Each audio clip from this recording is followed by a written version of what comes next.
It is so important for you to understand that a bootcamp is just a tool. And with that tool, you're gonna need to Bob the Builder the shit out of your personal branding and your portfolio in order to set yourself apart from other applicants.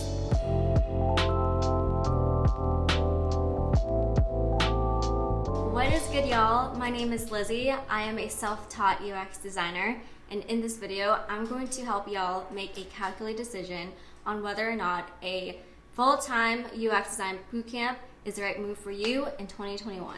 Now, understanding the current context of 2021 in relation to the UX design market and how the COVID-19 PANINI is reshaping the way that bootcamps are currently run is crucial to informing your decision.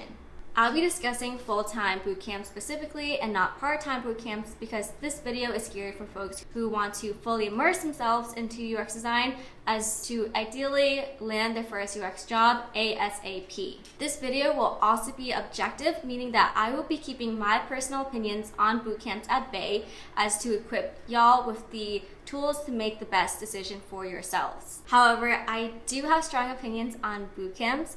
Before I committed to self-learning, I did initially enroll in a bootcamp and later withdrew prior to the start date.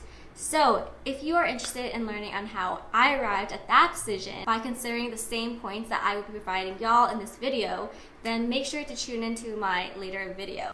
With that, here's what you should consider when calculating whether or not a full-time UX bootcamp is the right move for you in 2021.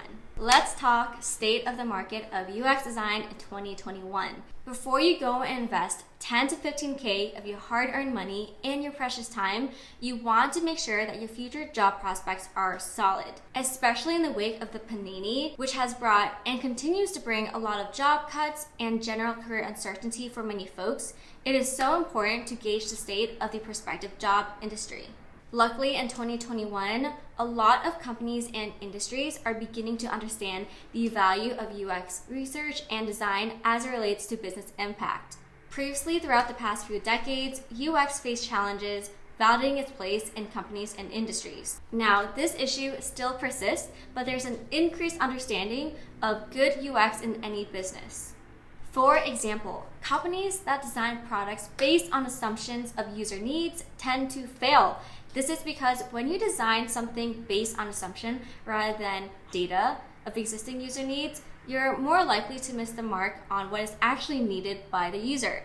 From a business standpoint, this means losing money. Now, in many cases throughout the past decades, it took for this to happen for companies to realize that, hey, maybe we should be including UX researchers and designers earlier on in the design process to assure that the product fits the needs of our users instead of imaginary needs.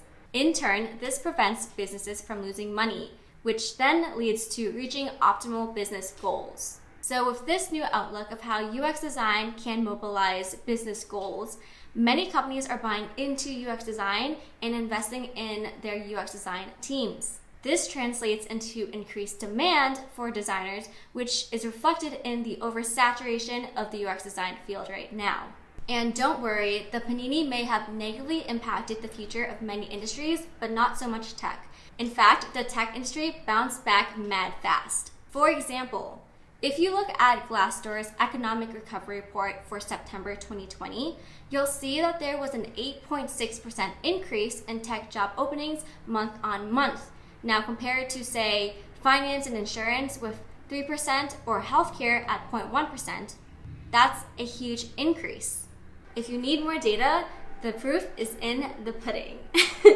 A lot of job listing sites reflect this data. For example, LinkedIn has nearly 1K job openings for entry-level UX designer jobs right now.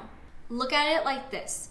UX designers have always been crucial to the success of any product or service, and the PANINI has only further highlighted the importance of good user experience. In light of remote work and social distancing measures, many businesses are finding that in order to keep a competitive edge or just to keep afloat, they have to go digital and they have to have good UX in order to retain their customers. Listen, good UX will never go out of fashion for as long as companies want to provide customers with enjoyable and effective products and services, they need UX designers to lead the way. So UX continues to be in high demand, and this will continue to be the case as it evolves in tandem with the advancement of technology. Now, let's talk about the negative connotation associated with bootcamps. If you've done your research, you've probably picked up on what I'm about to talk about. If you're not yet aware, let me explain. Unfortunately, there is a negative association socially tacked onto bootcamp graduates at no fault of their own. Now, I don't offer this point to be mean, I'm offering this point to be real. The harsh reality is, if you're going to commit to a UX design bootcamp in 2021, you have to understand that you are going to have a harder time getting hired for your first UX design job. You will have to work extra hard to convince hiring managers that you are not what they may perceive you to be, a cookie-cutter designer pumped out by a bootcamp. From anecdotal evidence that I've collected from speaking with 10 plus hiring managers from different companies, their biggest gripe when it comes to reviewing a bootcamp graduate application is that they all start looking the same. Look at it like this. A bootcamp on average will promise you 2 to 3 projects to include in your portfolio. Most bootcamps will market one as the project you can call your own. This is the one where you collaborate with a real company to work on a real project and solve a real issue. The point is, your portfolio when you graduate will include projects assigned by your instructor that is also done by other classmates, just in a slightly different manner. Now imagine how many times those same assignment prompts are recycled across thousands of bootcamp cohorts. So what many hiring managers find when they go through a stack of applications is, they'll go through one portfolio and find that the next 5, 10, 20, 50 afterwards include basically the same projects, just slightly different. This results in bootcamp grad applications seemingly to blur together, hence making it difficult for any bootcamp graduate to stand out as a star applicant. If you are considering a bootcamp, do not feel discouraged. Let me double down on this. This is a harsh reality, but it is not Doonesville. What it means is, you can rely on a bootcamp for your education, but you cannot rely on it to secure you a job. It is not a golden ticket. If you want to secure your first UX job as a bootcamp graduate, there are things that you can do to better your chances, such as fine-tune and sell your personal branding, along with reworking your portfolio to make it stand out, and to bust that cookie-cutter misconception that is unfairly tacked onto you by many hiring managers. It is so important for you to understand that a bootcamp is just a tool. And with that tool, you're gonna need to Bob the Builder the shit out of your personal branding and your portfolio in order to set yourself apart from other applicants. Now let's talk about the ridiculous price tag of bootcamps. Can we please not normalize the absurdly expensive price of a full-time bootcamp nowadays? It runs anywhere between 10 to 15K on average. Now, in line with what private colleges and universities are, say with me now, bootcamps are corporate institutions marketed as educational institutions. Meaning, at the end of the day, they are a business that profits off of tuition paid by its students. Now, all of this is not necessarily a bad thing if you can afford it. But if you have a tight budget, ask yourself this question. Do you feel comfortable shelling out this exorbitant amount of money knowing that there are alternative ways to become a UX designer? Now this leads us to the next point of calculation, which is to identify your learning style. Be honest with yourself. Are you someone that really needs a structured curriculum, a group of peers, an instructor given to you in order for you to succeed? Or is it a factor of convenience? Whatever answer you land on is completely valid. The most important part is for you to be honest with yourself in order to make the best decision for yourself. If you are someone that would learn more productively within a bootcamp structure, then you should also understand that many courses have moved online for the time being. So you should ask yourself this question: does remote learning change things for you? And if you're considering other alternatives, here are some options. One is graduate programs. If you've got the guap and the time and you know exactly what you want to specialize within the UX design spectrum, then you might want to consider a graduate program. Statistically, graduate programs have a better reputation than boot camps in the eyes of hiring managers. So what this means is you're more likely to have an easier time landing your first UX job.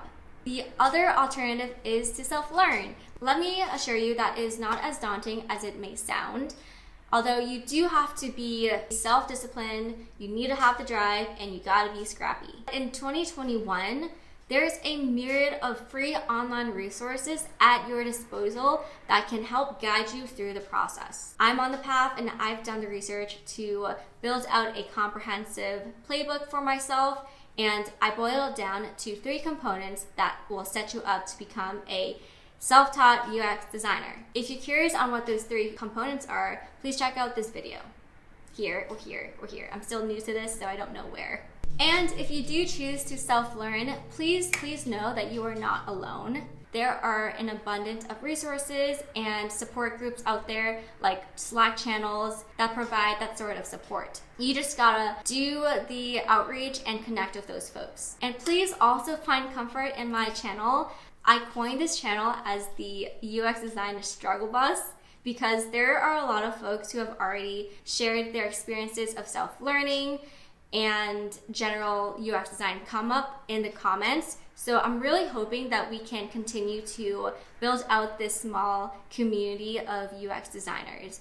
It really is so freaking tight and comforting to know that there are other folks on this struggle bus. So please, let's keep this love and support going and continue to engage with me and with each other in the comments. And if you have anything to add to this list that I may have left out, then please also drop that in the comments. I really hope that you found this video to be helpful. Please leave me some love via virtual engagement. Thank you so much for tuning in to this video, and I will see y'all in my next videos. Later.